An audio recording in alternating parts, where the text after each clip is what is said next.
0.5. Nung unang panahon, sa gitna ng isang tagong kagubatan, nabuhay ako bilang Prinsesa Whiskers.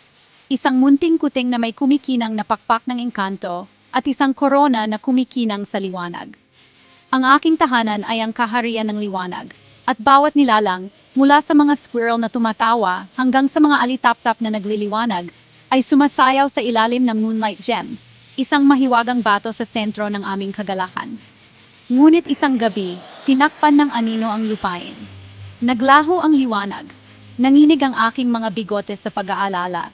Biglang, lumipad si Wise Owl mula sa kanyang puno. Prinsesa Whiskers, tawag niya, malaki ang kanyang mga mata sa likod ng kanyang salamin. Ang Moonlight Gem ay ninakaw ng Faceless Shadow. Bumilis ang tibok ng aking puso. Kung wala ang gem, lalamunin ng dilim ang aming mundo. Ikinampay ko ang aking mga pakpak at tumayo ng tuwid. Huwag kang mag-alala, Wise Owl. Ibabalik ko ang gem sa bahay at ibabalik ang aming liwanag. Kaya, nagsimula ako sa isang mahiwagang paglalakbay. Sa kailaliman ng engkantadong kagubatan, tumalon ako sa River of Dreams, isang kumikinang na batis kung saan bumubulong ng mga sikreto ang tubig. Doon, isang masayahing maliit na kabute ang kumaway ng kanyang sombrero. Prinsesa, ang susi sa gem ay nakatago malapit sa Dream River.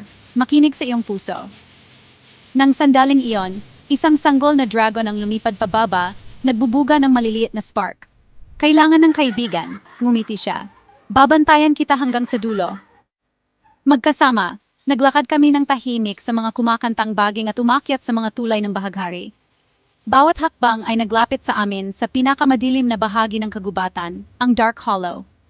Nanginginig ang aking mga paa nang pumasok kami sa dilim. Biglang, bumanggo ng Faceless Shadow sa aming harapan, umiikot na malamig at kulay abo. Hindi mo na makikita ang liwanag muli, bulong nito. Ngunit huminga ako ng malalim at tumayo ng matatag. Hindi mo kailangang nakawin ng liwanag, ari mo itong ibahagi sa amin, kabilang ka rin. Isang mainit na liwanag ang sumabog mula sa aking puso.